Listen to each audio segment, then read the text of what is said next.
Hindi ito yung nagsasalita na ibon? Bukan mo to eh.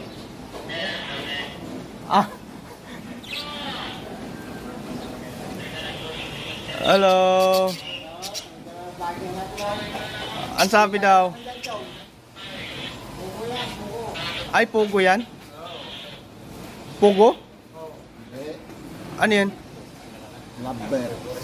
Hindi mo nag-kiskisan ba? Ang lovers na galik-halik yan. Ayun, at naman, oo. Wala naman. Siyempre, binubuga mo. Ah, ostrich yan?